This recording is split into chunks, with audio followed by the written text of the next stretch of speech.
Baik, Assalamualaikum warahmatullahi wabarakatuh. Perkenalkan, nama saya Dedi Andrean dengan NIM 20101065. Di sini saya akan menjelaskan hasil review dari mata kuliah manajemen aset dan proyek yang sudah saya pelajari selama 15 pertemuan kemarin. Nah, pada malam hari ini saya akan menjelaskan atau mereview kembali materi tentang manajemen aset dan proyek. Yang pertama, pada pertemuan kedua, di sini menjelaskan tentang aset. Apa sih itu aset? Nah, pengertian aset menurut standar akuntansi pemerintah atau disingkat sebagai SAP, aset adalah sumber daya ekonomi yang dikuasai atau dimiliki oleh pemerintah sebagai akibat dan peristiwa masa lalu dan dari mana manfaat ekonomi dan sosial di masa depan diharapkan dapat diperoleh baik oleh pemerintah maupun masyarakat, serta dapat diukur dalam satuan uang, termasuk sumber daya keuangan yang diperlukan untuk penyedia jasa bagi masyarakat umum dan sumber-sumber daya yang dipelihara karena alasan sejarah dan budaya.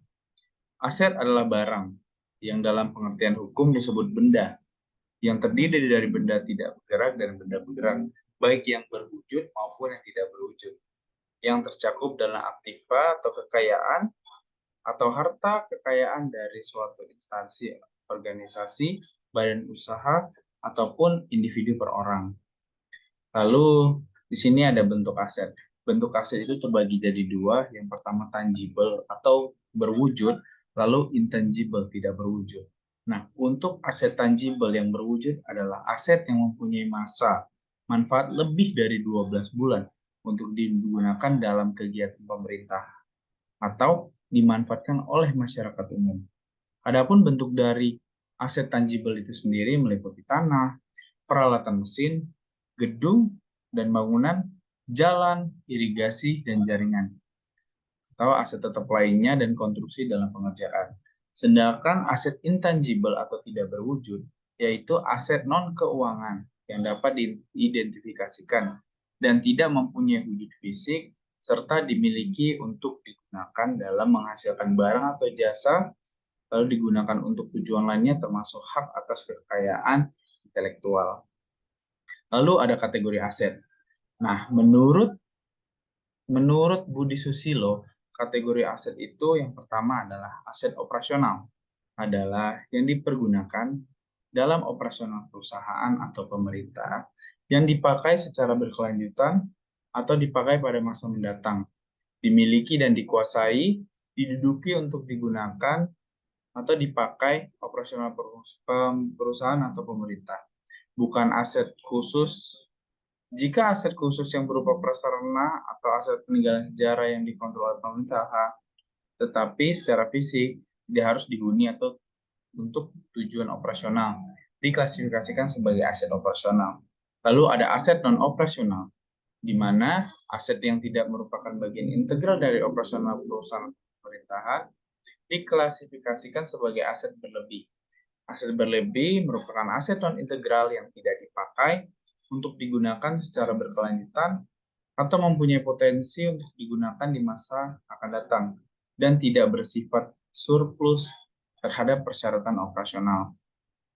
Lalu ada aset infrastruktur, di mana aset yang melayani kepentingan publik yang tidak terkait biaya pengeluaran dari aset ditentukan kontinuitas pengguna aset bersangkutan seperti jalan raya, jembatan, dan sebagainya. Lalu ada community asset. Sebenarnya aset milik pemerintah di mana penggunaan aset tersebut secara harus terus-menerus, umur ekonomis atau umur gunanya tidak ditetapkan dan terkait pengalihan yang terbatas tidak dapat dialihkan. Contoh, aset ini adalah museum, kuburan, rumah ibadah, dan sebagainya. Lalu kita lanjut pada pertemuan keempat. Di sini ada tentang siklus hidup aset. Menurut Hastings, pada tahun 2010, tahapan utama dalam siklus aset yang pertama, identifikasi peluang bisnis atau kebutuhan. Lalu yang kedua, analisis GAP dan analisis kebutuhan aset. Lalu yang ketiga, analisis prastudi kelayakan, fisik dan keuangan. Lalu yang keempat, perencanaan kelayakan, fisik dan keuangan. Lalu yang kelima ada akuisisi, pengembangan dan implementasi. Yang keenam ada operasi, dukungan logistik dan pemeliharaan. Lalu yang ketujuh yaitu memantau atau memonitoring serta mereview. Lalu yang terakhir yaitu pembuangan atau disposal. Lalu di sini terdapat ada alur manajemen aset. Hal pertama yang dilakukan yaitu pengadaan aset. Setelah aset diadakan, lalu diinventarisasi aset untuk didata dia itu masuk ke dalam aset mana. Setelah diinventarisasi, lalu kita lakukan legal audit aset. Setelah selesai di legal audit, kita masuk ke dalam penilaian aset. Setelah dilakukan penilaian terhadap aset, masuklah dia ke tahap operasi dan pemeliharaan. Setelah operasi dan pemeliharaan, dapat dilihat di atas terdapat penghapusan aset serta rejuvenasi. Nah, masing-masing kedua alur tadi memiliki anak panah yang berkesinambungan secara langsung. Kalau misalnya dari operasi dan pemeliharaan itu langsung ke penghapusan, lalu ada juga operasi dan pemeliharaan langsung ke rejuvenasi. Nah, setelah alur penghapusan dan rejuvenasi, lalulah dia beralih kepada pengalihan atau pemusnahan aset. Di sini dalam artian kata, apakah aset itu masih layak digunakan atau tidak? Jika tidak, lalu akan dijadikanlah pemusnahan aset. Jika masih bisa digunakan, namun pemerintah atau swasta tidak memerlukan lagi aset tersebut, dia akan mengalih gunakan atau dia akan menghibahkan aset tersebut kepada yang membutuhkan. Lalu selanjutnya tahapan kerja manajemen aset. Siregar pada tahun 2004 menyebutkan bahwa tahapan kerja manajemen aset dibagi dalam 5 tahap kerja yang saling berhubungan dan terintegrasi satu dengan yang lainnya meliputi. Yang pertama adalah inventarisasi aset meliputi inventaris fisik, yuridis atau legal. Lalu yang kedua legal audit berupa inventarisasi status penguasaan aset, sistem dan prosedur penguasaan atau pengalihan aset. Lalu penilaian aset di mana hasil dari penilaian aset dapat dimanfaatkan untuk mengetahui nilai kekayaan maupun informasi untuk menetapkan harga bagi aset yang dijual.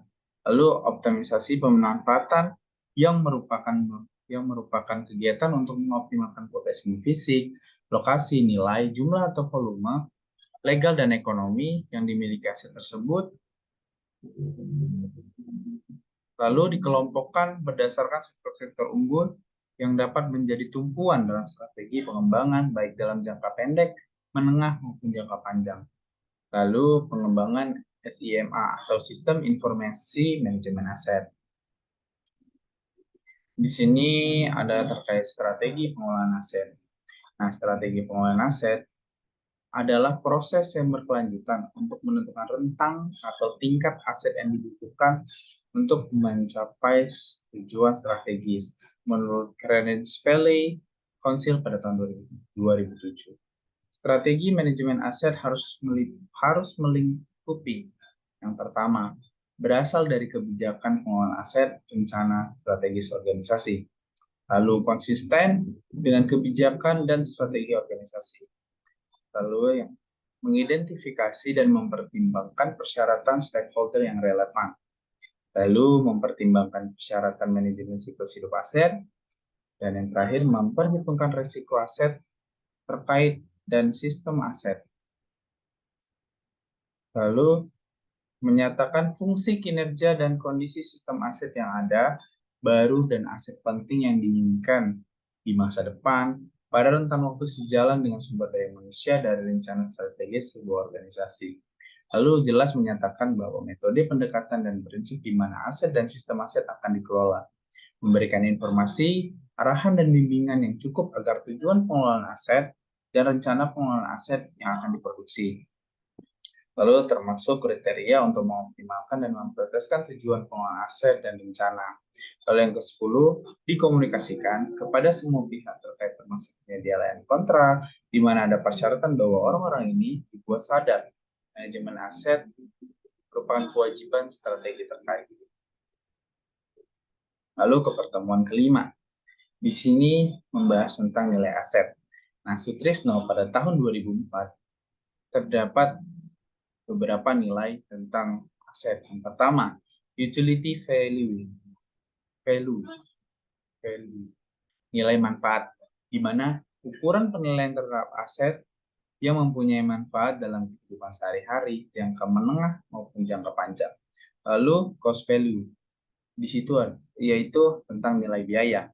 Ukuran penilaian terhadap aset yang dihitung dari biaya yang dikeluarkan saat pengadaan aset atau dari biaya untuk memanfaatkan fungsinya atau pengoperasian untuk memelihara dan untuk penghapusan dalam kurun waktu tertentu. Lalu ada exchange value, nilai pertukaran, ukuran penilaian terhadap aset yang mempunyai nilai tukar atau substitusi atau mempunyai fungsi ganda yang terkait dengan fungsi waktu. Lalu price value, nilai jual. Di sini ukuran penilaian terhadap aset yang mempunyai nilai jual seharga, tentu dari harga aset itu akan dikaitkan dengan fungsi waktunya. Lalu ada esteem value, nilai kepuasan. Ukuran penilaian terhadap aset yang bisa menimbulkan kepuasan atau penghargaan dari individu maupun kelompok baik secara estetik, budaya, sosial, politik, sejarah maupun spiritual dan komersial. Nah, di sini terdapat permasalahan aset ya. Nah, yang pertama yaitu aset berjumlah banyak dan tersebar secara geografis. Lalu aset memiliki penanganan atau treatment yang spesifik. Aset memiliki nilai tertentu dikaitkan dengan posisi geografis. Aset memiliki masalah-masalah legal yang berbeda-beda. Pemanfaatan aset belum optimal, sehingga kinerja aset masih rendah. Lalu proses pencatatan aset tidak sistematis dan terintegrasi. Manajemen data masih manual, lalu perencanaan pemanfaatan aset di masa yang akan datang belum optimal. Nah, di sini ada fase-fase siklus hidup aset. Berikut penjelasan fase siklus hidup aset menurut Haryono pada tahun 2007. Fase perencanaan yang paling pertama yaitu ketika adanya kebutuhan permintaan terhadap suatu aset untuk direncanakan atau dibuat. Lalu kedua, fase pengadaan, yaitu ketika suatu aset sudah dibeli, dibangun atau dibuat. Lalu yang ketiga ada fase pengoperasian atau pemeliharaan, di mana fase tersebut digunakan atau bertujuan untuk diselingi dengan pembaruan atau perbaikan besar-besaran secara periodik penggantian atas aset yang rusak dalam periode penggunaannya. Lalu ada fase penghapusan, ketika umur ekonomi suatu aset telah habis atau ketika kebutuhan atas plan yang disediakan oleh aset bersangkutan telah hilang. Lalu penilaian aset. Penilaian aset dapat diartikan memberi nilai pada suatu aset dengan melakukan suatu pengukuran berdasarkan pada beberapa pendekatan penilaian dengan tujuan mengetahui harga aset tersebut. Secara tidak langsung, nilai aset berguna untuk pertama, mengetahui modal dasar daerah dalam usaha privatisasi. Lalu yang kedua, mengetahui nilai jaminan untuk memperoleh pinjaman. Yang ketiga, mengetahui nilai penyertaan atau saham dalam melakukan suatu kerjasama usaha dengan pihak swasta. Lalu memberikan informasi kemampuan nilai ekonomi properti di suatu daerah untuk mengundang investor. Mengetahui nilai aset untuk kepentingan tukar guling. Lalu mengetahui nilai dalam rangka penerbitan obligasi daerah. Mengetahui dasar nilai dalam pembebasan tanah atau pembelian tanah. Lalu ciri-ciri penilaian aset. Yang pertama adalah demand. Analisis demand merupakan analisis yang mereka ingin atau berikan kemampuan keuangan. Lalu ada utility. Utility menunjukkan pada keuntungan benefit dari sebuah aset dan sejauh manakah sebuah aset dapat memenuhi ponsel. Lalu ada scarcity, the competitive environment atau kelangkaan, kondisi ketidakseimbangan antara jumlah kebutuhan dengan apa yang disediakan. Lalu ada transferability, merujuk pada proses transfer aset dari satu pihak ke pihak yang lain. Lalu pertemuan ke-6, di mana membahas tentang manajemen proyek. Manajemen proyek adalah sekumpulan prinsip, praktik, dan teknik yang digunakan untuk memimpin proyek dan mengatur jadwal, biaya, dan resiko kinerja proyek untuk memberikan kepuasan bagi konsumen menurut James R. Chapman pada 1997. Metode manajemen proyek yang baik akan membimbing proyek melalui sekumpulan kegiatan yang terkontrol, terlihat, dan tertata baik untuk mencapai hasil yang diinginkan. Lalu, manajemen proyek adalah penerapan area pengetahuan, keterampilan, alat bantu, dan teknik untuk mencapai tujuan proyek dalam parameter kualitas, biaya, jadwal, dan batasan yang disepakati. Lalu, manajemen proyek. Proyek mempunyai sasaran dan tujuan, dibatasi oleh rentan waktu, biaya, dan sumber daya. Lalu, sesuatu yang unik dan kejadian tidak berulang kali. Lalu, penyelesaian sesuai dengan persyaratan, kinerja, dan spesifikasi yang dirancang memenuhi kebutuhan pelanggan. Hasil terukur dan dapat dikuantifikasi. Lalu, aktivitas direncanakan, dilaksanakan, serta dikendalikan. Mengapa sih suatu organisasi itu membutuhkan manajemen proyek? Di sini karena ada beberapa hal yang menyebutkan mengapa sih suatu organisasi itu membutuhkan manajemen proyek. Pertama, dapat memenuhi kebutuhan dari proyek pelanggan, lalu menyediakan everything well dengan cara melakukan standarisasi dari pekerjaan proyek yang repetitif, lalu mengurangi jumlah pekerja yang mungkin terlewati, mengurangi duplikasi pekerjaan, menyediakan schedule, budget, dan sumber daya proyek, lalu memaksimalkan pemakaian sumber daya. Lalu di sini ada macam-macam proyek. Yang pertama, proyek konstruksi, berupa pekerjaan pembangunan atau membuat produk fisik. Contohnya seperti pembangunan jalan raya, jembatan, lalu bangunan-bangunan seperti kantor, seperti itu. Lalu ada proyek penelitian. Nah, di sini proyek penelitian berupa penemuan produk baru atau temuan alat baru atau penelitian mengenai ditemukannya bibit suatu tanaman. Lalu muncul di lembaga komersial maupun pemerintahan. Setelah produk baru ditemukan atau dibuat, biasanya akan disusul pembuatan secara massal untuk dikomersialisasikan. Lalu ada proyek yang berhubungan dengan manajemen jasa. Muncul dalam perusahaan maupun instansi pemerintahan berupa perancangan infrastruktur, pembuatan sistem informasi manajemen, peningkatan produktivitas perusahaan, lalu pemberian training. Nah, di sini ada perencanaan proyek. Perencanaan adalah suatu tahap dalam manajemen proyek yang mencoba meletakkan dasar tujuan dan sasaran sekaligus, menyiapkan segala program teknis dan administrasi agar dapat diimplementasikan.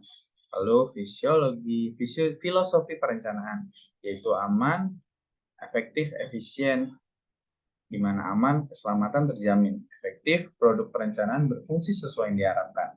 Dengan efisien, produk yang dihasilkan hemat biaya. Untuk terjamin, tidak menyimpang dari spesifikasi yang ditentukan. Baik, terima kasih atas telah mendengarkan penjelasan atau review materi dari mata kuliah manajemen aset dan proyek. Mungkin itu saja yang bisa saya sampaikan. Terlebih terkurang saya ucapkan terima kasih. Wabillahi taufiq wal hidayah. Wassalamualaikum warahmatullahi wabarakatuh.